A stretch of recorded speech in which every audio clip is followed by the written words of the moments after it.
back, we will discuss Argentina's Trump Javier Milei's economic miracle work shortly.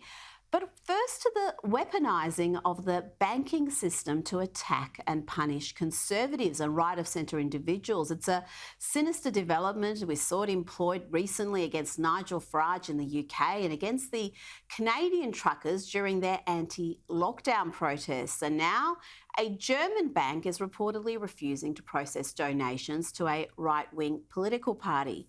Joining me now is Assistant Professor of International Relations at Webster Vienna University, Ralph Scholhammer. Ralph, the banks said they don't engage in such transactions. Can you explain what's really going on here?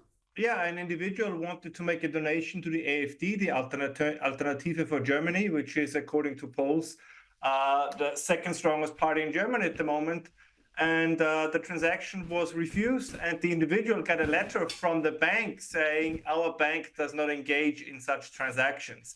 Now, a couple of weeks later, because the individual, very much to their credit, made this incident public, and then the bank said, oh, this was just a mistake by an overzealous member of our staff. But this is how these things always go, right? I mean, we saw it with the truckers. We saw this.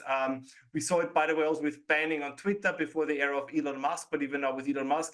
These mistakes, right? These accidents by some overzealous staff members always happen into one direction, right? It's always anybody who's right of center who's at the risk of being banned either by the banking system now or from public discourse or from social media. So there is a sense that there are attempts to kind of tilt the playing field permanently in favor of left of center politics, which I believe on the long run is the true threat to democracy and not what we read in the mainstream media these days that is the supposed true threat to democracy. Well, it is funny how all these mistakes, these innocent errors and misunderstandings go in the one direction. It's not fooling anyone anymore, is it? It's whether it's censorship or whether it's punishment by financial institutions. It seems to be a trend and it's only in one direction. Yeah, I mean, the argument has been made that everybody who's slightly right of center is basically a Nazi or a fascist. And as we both know, in the fight against Nazis and fascists, all means are allowed, right? There is no bridge too far. And this is exactly what's happening now. I mean, I believe that overzealous member of the bank really believed that he or she was doing the right thing. But the thing is, right, there are never consequences. So this is the big issue. And what worries me the most is if that would not have been picked up by the one right-wing media that still exists in Germany, we wouldn't even know about that story. So you would have individuals being intimidated by their banks and nobody would ever hear about it. And that frustrates me the most, that the media that likes to call themselves the guardians of democracy, they're not the guardians of democracy. They're the guardians of the existing systems, and they want to subvert the possibility of the people to change course or to force their governments to change course, which ultimately is not guarding democracy, it's undermining it. And this is a very, very dangerous trend that we don't just see in Germany, we see it all over Europe, the European Union with their quote-unquote misinformation laws. I apologize for using all these scary quotes today, but these are all attempts to entrench the current governing elite and allow no course correction. And this is why people get so frustrated. And what's so shocking in a sense is if you remember the interview that Tucker Carlson did with Vladimir Putin and kind of the entire Tucker Carlson tour through Russia, one of the reasons why people are willing to believe, for example, that the average Russian has a higher living standard than the average European or the average American is because distrust to their own institutions has gotten to such incredible heights. So this is a development that is very worrisome. And honestly, I don't know from which direction the pushback is going to come. I'm glad that there are still shows like yours, because otherwise, as I said, people would even know what's going on.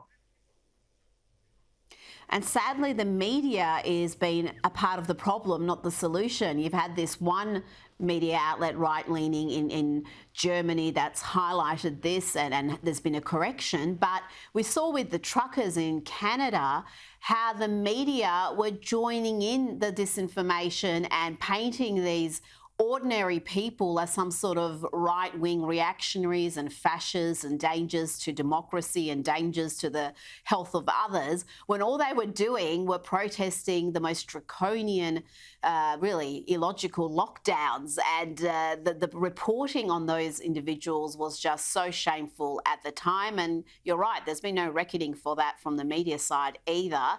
Now, let's talk about the man they call the Argentinian Trump. President Javier Milei has been in the job only a couple of months, but he's taking some bold action to fix what has gone from, well, Argentina's gone from being one of the wealthiest nations to an absolute economic basket case with inflation running at 250%.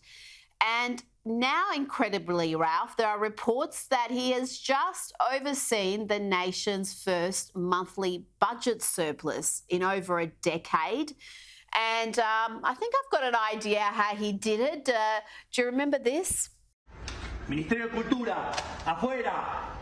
Ministerio de Ambiente y Desarrollo Sostenible, afuera. Ministerio de las Mujeres y Género y Diversidad, afuera. Ministerio de Obras Públicas, afuera, aunque te resistas. Ministerio de Ciencia y Tecnología e Innovación, afuera. Ministerio de Trabajo, Empleo y Seguridad Social, afuera. Ralph, how do you judge Javier Milei's performance thus far? I know it's very early days.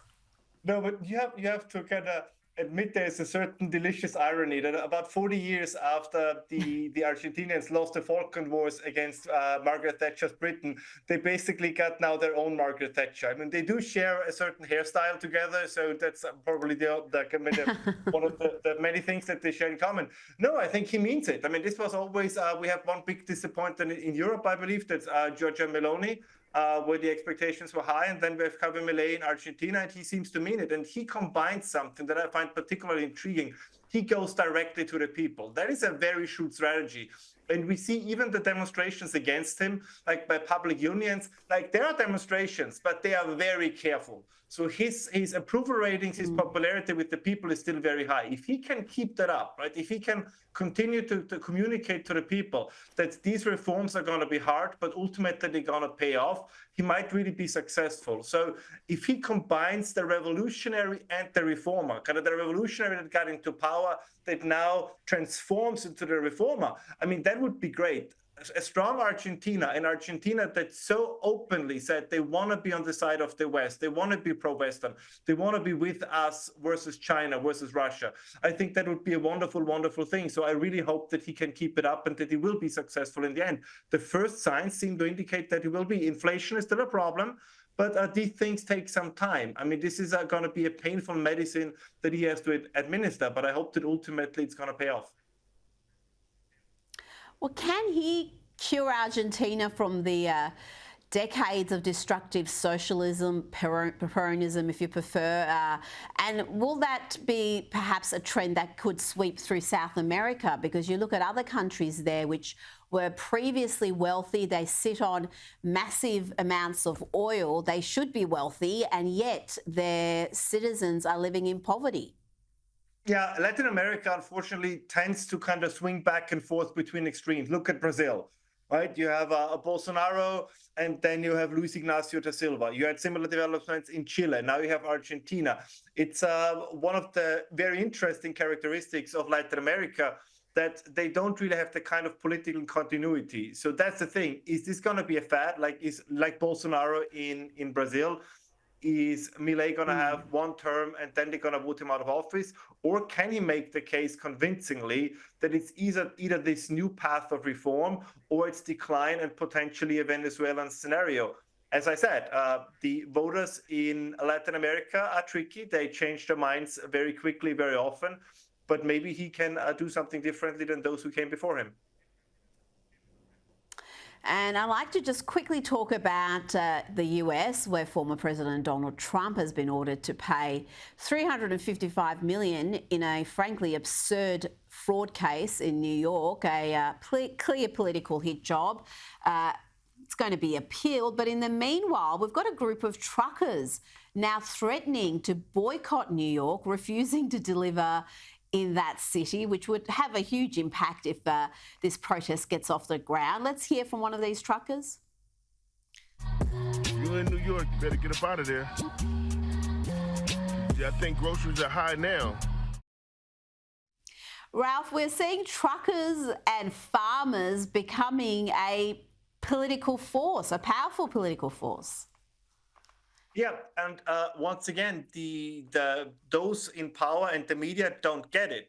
Right? They don't understand that the more you try to prevent, whether it's right-wing parties in Europe or Donald Trump in the United States, the more you try to prevent them from participating in elections, the more popular they get, because they see it. And I think they're right in that assessment. They don't see this as an attack on Donald Trump. They see it as an attack on them. They feel that there is this guy, as funny and idiosyncratic as he is, but he speaks for us. So if they try to gag him, basically they try to gag us. And this is exactly what we see in Germany. This is exactly what we see in other parts of the West as well, where they say it's not about the politicians. It's about the sense that those for whom they speak, for those for whom they stand, that if you try to silence them, you create the impression that you try to silence the people, and that impression is correct. Just one last example for this. You see it in the Netherlands as well.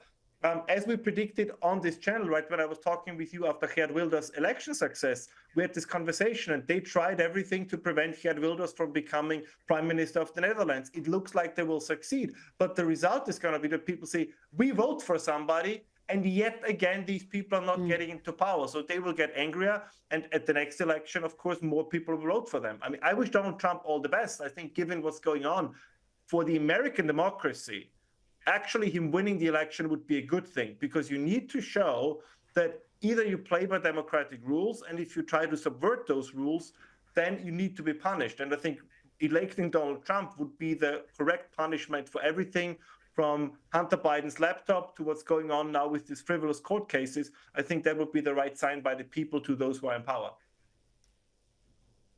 Ralph Scholhammer, thank you so much for your time this evening.